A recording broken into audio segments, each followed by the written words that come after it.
नमस्कार मंडळी, श्री स्वामी समर्थ. स्वामी महाराज तुमच्या सर्व चांगल्या इच्छा पूर्ण करोत ही स्वामींचरणी प्रार्थना करते आणि आजच्या या व्हिडिओला सुरुवात करते. तर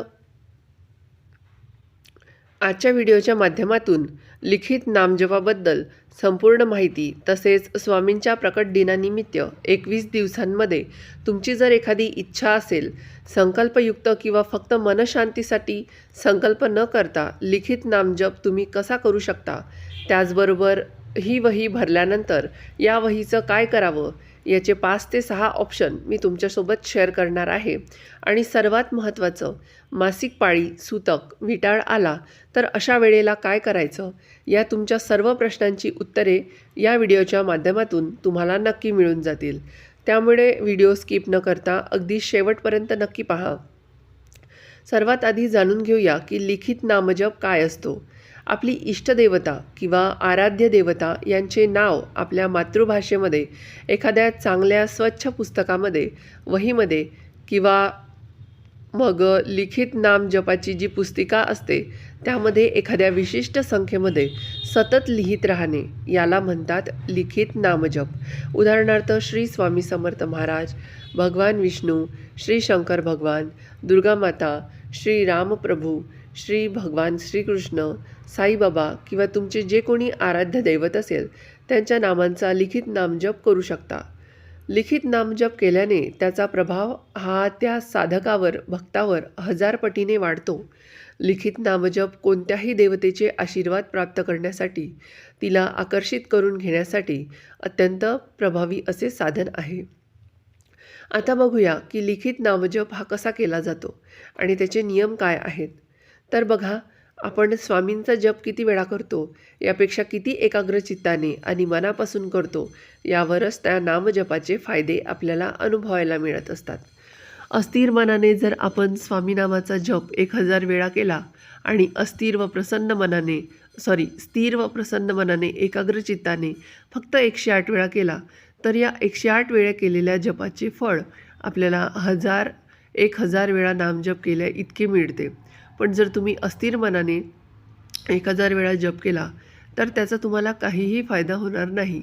याउलट तुम्ही दररोज 108 वेळा किंवा फक्त अगदी 1 पान एकाग्रचित्ताने प्रसन्न मनाने लिहिलं तर त्याचा तुम्हाला खूप जास्त प्रमाणामध्ये फायदा होईल. आता पाहूया की लिखित नामजप कसा करावा. स्त्री, पुरुष, मुलं, मुली हा जप करू शकतात. लिखित नामजप तुम्ही सकाळी देवपूजा झाल्यानंतर करू शकता आणि दिवसभरामध्ये इतर वेळेला किंवा संध्याकाळी हातपाय तोंड स्वच्छ धुतल्यावर आणि मग त्यानंतर लिखित नामजप करायला बसू शकता. या सेवेचा पवित्र राखण्यासाठी शक्यतो देवघरासमोरच बसूनच ही सेवा करावी. शक्यतो नामजपासाठी आसन घेऊन बसावे. मांसाहार करून लिखित नामजप करू नये. मासिक धर्म, सूतक, विटाळ यामध्ये देखील नामजप करू नये. तुमची एखादी मनोकामना पूर्ण व्हावी, अडलेली कामे मार्गी लागावी यासाठी लिखित नामजप तुम्ही संकल्पयुक्त सेवा देखील करू शकता. संकल्प सोडताना तुम्ही किती नामजपाचा संकल्प घेणार आहात हे बोलायचं. संकल्प धरताना हे बोलायचं, जसे की 11,000, 21,000, 51,000. याशिवाय तुम्ही ही सेवा किती दिवस करणार आहात हेही बोलायचं. रोजच्या जपाची संख्या ही ठरवायची, तो रोजच्या रोज पूर्ण करायचा. तसेच प्रवासात पुस्तिका घेऊन जाऊ शकतो का, तर प्रवासात त्याचे पवित्र राखले जाणार प्रवासामध्ये त्याचे पवित्र राखले जाणार नाही. तुम्ही मनात नामस्मरण करू शकता. पुस्तिका प्रवासात नेऊ नका. लिखित जपासाठी शक्यतो लाल बॉल पेनचा वापर करावा. लाल रंग हे प्रेमाचं प्रतीक आहे.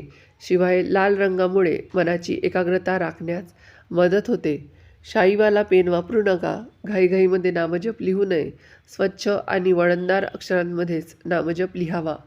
एखादे नाव चुकले तर ते तसेच ठेवा आणि परत दुसरे नाव स्वच्छ लिहा. बघा, अक्कलकोटला जाणार असाल तर तुम्ही स्वतः तेथूनही लिखित नामजप वही आणू शकता किंवा कोणी नातेवाईकांना तुम्ही सांगू शकता. पण यापैकी तुम्हाला काहीच करणे शक्य नसेल तर एखाद्या स्वच्छ, कोऱ्या, नवीन वहीमध्ये तुम्ही हा नामजप लिहिण्यास सुरुवात करू शकता. तुम्ही एखाद्या नवीन कोऱ्या स्वच्छ वहीमध्ये, रजिस्टरमध्ये कॉलम काढून लिखाण करू शकता.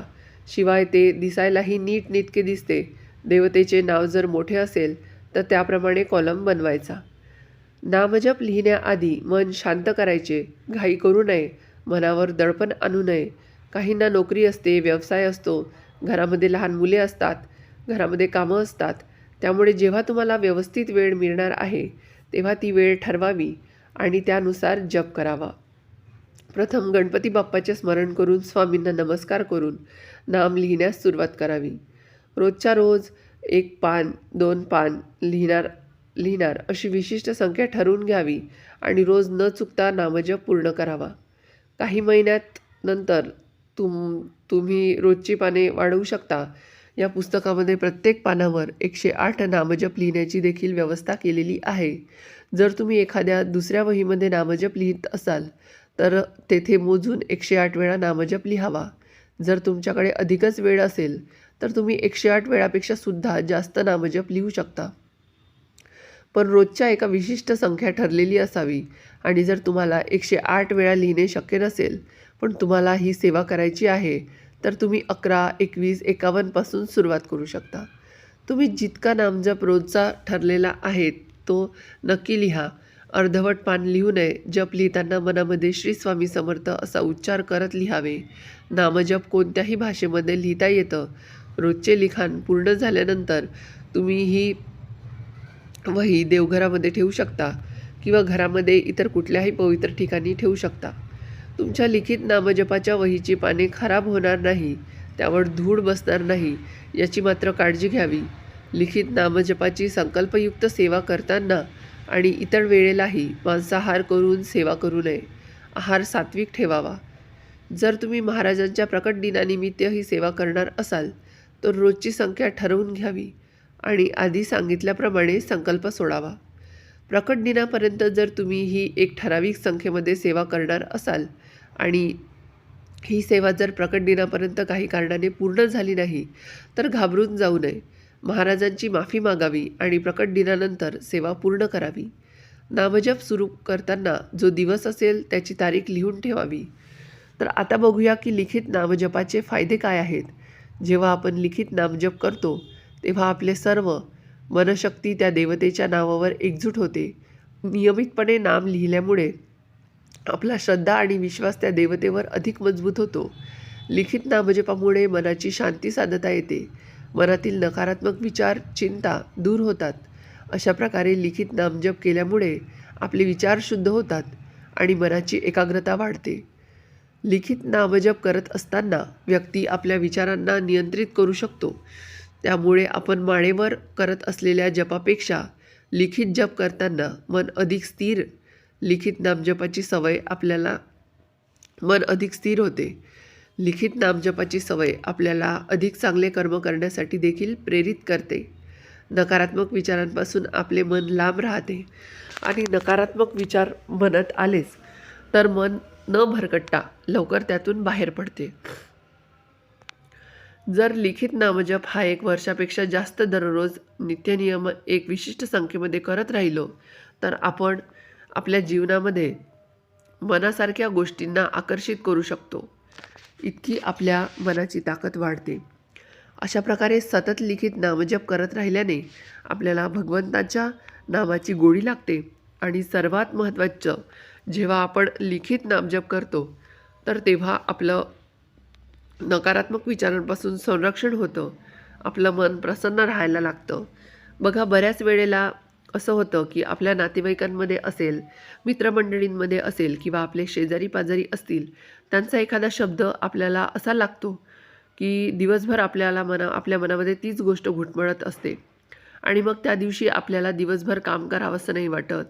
समोर आपण जेवायला ताट घेतो पण भूकच नाही आहे. तो घासच आपल्या नरड्याच्या खाली उतरत नाही. बघा, असं होतं. त्या दिवशी आपल्याला किती जरी फोन आले तर आपल्याला कोणासोबत फोनवर बोलावंसं नाही वाटत. पण आपण घरामध्ये शांत राहतो आणि जर घरात एखादी व्यक्ती परत परत आपल्यासोबत तीच गोष्ट बोलायला लागली तर आपण लगेच चिडतो. थोडंसं शांत राहू दे ना, असं झोपून वगैरे राहतो. तर ह्या सगळ्या गोष्टी आहेत की छोट्या छोट्या गोष्टींचा आपल्या मनावर परिणाम होतो आणि आपण हळूहळू दुःखी होतो. आणि त्या गोष्टी हळूहळू कमी होऊ लागतात. तर या ज्या गोष्टी आहेत त्या हळूहळू कमी होऊ लागतात. या गोष्टींचा आपल्याला काहीच फरक पडत नाही आणि आपण आपल्या आयुष्यामध्ये आनंदी राहतो, मजेशीर राहतो. त्याचबरोबर जेव्हा आपण लिखित नामजप करतो तर असं म्हटलं जातं, जसं महिन्यामागून महिने जातील, वर्षामागून वर्ष जातील, तसं तसं आपल्या हातावरच्या ज्या रेखा असतात त्यासुद्धा बदलतात असं म्हटलं जातं. म्हणजेच काय, तर आपलं दुर्भाग्य सौभाग्यामध्ये बदलतं. त्यामुळे जर तुम्ही लिखित नामजप करण्याचा विचार करत असाल तर आवर्जून आजपासून सुरुवात करा. आता बरेच जण असंही म्हणतील की लिखित नामजपाची सुरुवात कधीपासून करावी. तर बघा, गुरुचरित्र ग्रंथामध्ये सांगितलेला पवित्र एक हे आहे, पवित्र सदा सर्व काळ वाचावे. एक ते सांगितलेलं आहे की आपलं मन असता पवित्र सदा सर्व काळ वाचावे श्री गुरुचरित्र. ज्या दिवशी आपलं मन पवित्र आहे, अगदी अंतःकरणापासून वाटत आहे की आजपासून मला या सेवेला सुरुवात करायची आहे, या क्षणापासून सेवेला सुरुवात करायची आहे, तर काहीही मनामध्ये विचार न आणता त्या वेळेपासून तुम्ही सुरुवात करू शकता. कारण देव हा भक्तीचा विषय आहे, भीतीचा विषय नाही आहे. त्याच्यामुळे घाबरायचं नाही आहे. आपण देवाचं नाव लिहित आहोत, चांगले सत्कर्म करत आहोत. मग याच्यासाठी वार कोणता, वेळ कोणती, या गोष्टी महत्त्वाच्या नाही आहेत. तुम्हाला किती अंतःकरणापासून ही सेवा करावीशी वाटते ते महत्त्वाचं आहे. तर बघा, नामजप लिहित असताना साधे सोपे पण महत्त्वाचे काही नियम पाळणं हे सुद्धा आपल्याला गरजेचं आहे. तर त्यातील सगळ्यात पहिला नियम म्हणजे की नामजप लिहिताना त्या देवतेचं नाव वरच्या रेषेला चिकटून आपल्याला लिहायचं आहे आणि त्या नावावरती रेषसुद्धा ओढायची आहे. बऱ्याच जणांना सवय असते बघा की रेषेच्या खालून ते लिहितात. तर असं करायचं नाही. वरच्या रेषेला चिकटून नाव आपल्याला लिहायचं आहे. त्यानंतर लाल रंगाच्या पेनाचा वापर करायचा आहे. तो पेन बॉलपेन असावा. शाईच्या पेनने नामजप लिहू नये. तुम्ही रोज एक पेज नामजप लिहा किंवा काउंटिंगमध्ये नामजप लिहा. जेवढ्या वेळा तुम्ही नामजप लिहित आहात तेवढ्या वेळा तुम्हाला तो म्हणत लिहायचा आहे. म्हणजे एकीकडे आपलं नामस्मरणसुद्धा सुरू ठेवायचं आणि एकीकडे आपलं लिहिणंसुद्धा आपल्याला सुरू ठेवायचं आहे. म्हणजे आपल्या डोक्यामध्ये कोणतेही इतर विचार जे आहेत ते येणार नाही आणि आपलं मन एकाग्र राहील. त्यानंतर नामजप लिहिताना तुम्ही दिवसभर घरी जरी असाल तरीसुद्धा अगोदर आपल्याला हातपाय धुवायचे आहे. त्यानंतर बसण्याचं आसन घ्यायचं आहे आणि नामजप लिहायला आपल्याला सुरुवात करायची आहे. अंघोळ न करता नामजप लिहायचा नाही आहे. तसेच अंथरूण पांघरुणावर न बसता, गादीवर न बसता एखादा आसन घेऊन बसायचं आहे आणि त्यावर बसून आपल्याला नामजप लिहायचा आहे. तुम्हाला जर खाली बसता येत नसेल तर टेबल खुर्चीवर बसूनसुद्धा आपण नामजप लिहू शकतो. जे लोक मांसाहार करतात म्हणजे नॉनव्हेज खातात त्यांचे पण खूप सारे प्रश्न असतात. जर तुम्ही नॉनव्हेज खाल्लेलं असेल तर त्यानंतर नामजप लिहायचा नाही आहे. तुम्हाला जर बनवायचं असेल किंवा खायचं जरी असेल तर त्या दिवशी काय करायचं, सकाळी स्नान वगैरे झाल्यानंतर अगोदर आपला नामजप लिहून घ्यायचा आणि त्यानंतर मग तुम्हाला दिवसभर काय करायचं असेल ते तुम्ही करू शकता. तुम्हाला जर हवं असेल की तुमची एखादी जर इच्छा असेल तर तुम्ही संकल्पयुक्तसुद्धा लिखित नामजप लिहू शकता. जसं की बघा, एखाद्या गुरुवारी सुरुवात करणार असाल तर त्या दिवशी सर्वात अगोदर संकल्प करायचा आणि त्या संकल्पामध्ये आपलं पूर्ण नाव घ्यायचं, आपल्या गोत्राचा उच्चार करायचा आणि सर्वात महत्त्वाचं, जर तुम्ही अंकांमध्ये नामजप करणार असाल तर मी 21 दिवसांमध्ये, 40 दिवसांमध्ये 1.25 लाख लिखित नामजप लिहित आहे. किंवा तुम्हाला जर वहीमध्ये करायचं असेल तर मी 21 दिवसामध्ये नामजपाची एक वही पूर्ण करेल, 5 वह्या पूर्ण करेल, 40 दिवसांमध्ये करेल किंवा 51 दिवसांमध्ये करेल, याचा उल्लेख तुम्हाला आवर्जून संकल्प घेताना करायचा आहे. मग सेवेला सुरुवात करायची आहे.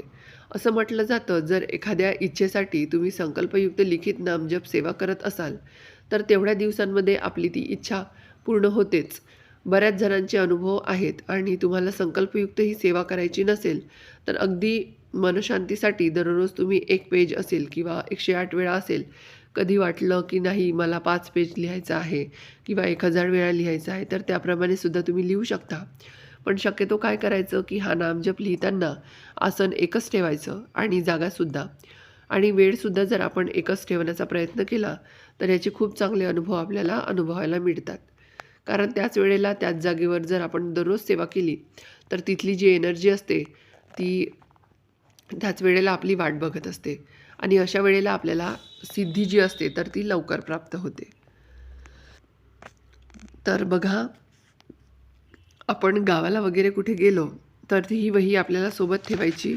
आपण जिथे कुठे आहोत तिथे जरी आपण नामजप लिहिला तरीसुद्धा चालतो. ही वही पूर्ण भरल्यानंतर या वहीचं काय करायचं हा बऱ्याच जणांचा प्रश्न असतो. तर लिखित वहीची प्रथम पूजा करायची. श्री स्वामी समर्थ महाराज देवताभ्यो नमः असं म्हणून पूजा करायची. गंध, हळदी, कुंकू, अक्षदा व्हायच्या. नैवेद्य म्हणून तुम्ही साखर किंवा खडीसाखर अर्पण करू शकता.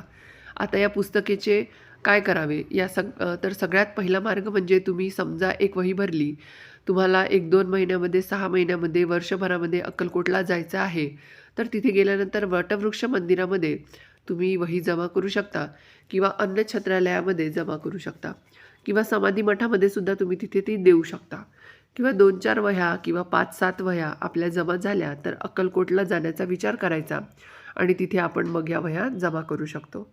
अक्कलकोटमध्ये जी विभूती मिळते त्या विभूतीच्या वाटपासाठी ही लिखित नामजपाच्या वहीच्या पानांचा उपयोग करण्यात येतो.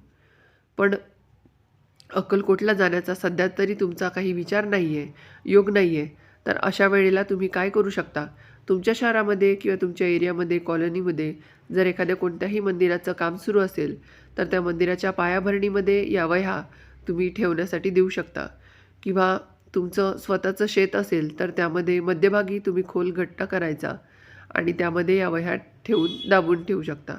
त्यामुळे त्या जागेतील सर्व दोष नष्ट होऊन स्वामींच्या कृपेने सगळं आपल्या मनाप्रमाणे होईल. किंवा तुमच्या शहरामध्ये, गावात जर एखादी वाहती नदी असेल किंवा एखाद्या तीर्थक्षेत्री तुम्ही गेलात तर तिथल्या नदीमध्ये तुम्ही ती प्रवाहित करू शकता किंवा तुम्ही समुद्रामध्ये सुद्धा त्या वह्या ज्या आहेत त्या प्रवाहित करू शकता. यंदा 2026मध्ये 20 फेब्रुवारीला शुक्रवारी श्री स्वामी समर्थ महाराजांचा प्रकट दिन आहे. स्वामींच्या प्रकट दिनानिमित्त जर तुमची एखादी इच्छा असेल तर संकल्पयुक्तसुद्धा तुम्ही या सेवेला सुरुवात करू शकता किंवा तुमची कोणतीही इच्छा नसेल तरीसुद्धा एक मनशांतीसाठी स्वामी सेवा म्हणून 21 दिवस तुम्ही ही सेवा करू शकता. या 21 दिवसांच्या सेवेला तुम्हाला सुरुवात करायची असेल तर 28 फेब्रुवारीला तुम्हाला संकल्प करायचा असेल, संकल्पयुक्त सेवा करायची असेल किंवा नाही तर फक्त 21 दिवसांची सेवा करायची असेल तरीसुद्धा 28 फेब्रुवारीला आपल्याला सुरुवात करायची आहे. म्हणजे 20 मार्चला स्वामी समर्थ महाराजांचा प्रकट दिनी आपल्याला या सेवेचा 21वा दिवस येईल. तर आजच्या या व्हिडिओमधील लिखित नामजप काय असतो, त्याचे फायदे काय आहेत आणि स्वामींचा प्रकट दिनापर्यंत ही लिखित नामजपांची सेवा कशी करता येईल याविषयीची माहिती घेतली आहे. तर कसा वाटला आजचा व्हिडिओ हे मला कमेंट करून नक्की सांगा. तुमच्या काही शंका असेल तर तुम्ही कमेंट सेक्शनमध्ये विचारू शकता. व्हिडिओ इतर लोकांसोबतही शेअर करा म्हणजे जास्तीत जास्त लोकांपर्यंत लिखित नामजपाच्या सेवेबद्दलची माहिती पोहोचवता येईल. आपण भेटूया आता पुढच्या व्हिडिओमध्ये. तोपर्यंत सगळ्यांना श्री स्वामी समर्थ, जय जय स्वामी समर्थ आणि व्हिडिओ शेवटपर्यंत पाहिल्याबद्दल मनापासून धन्यवाद.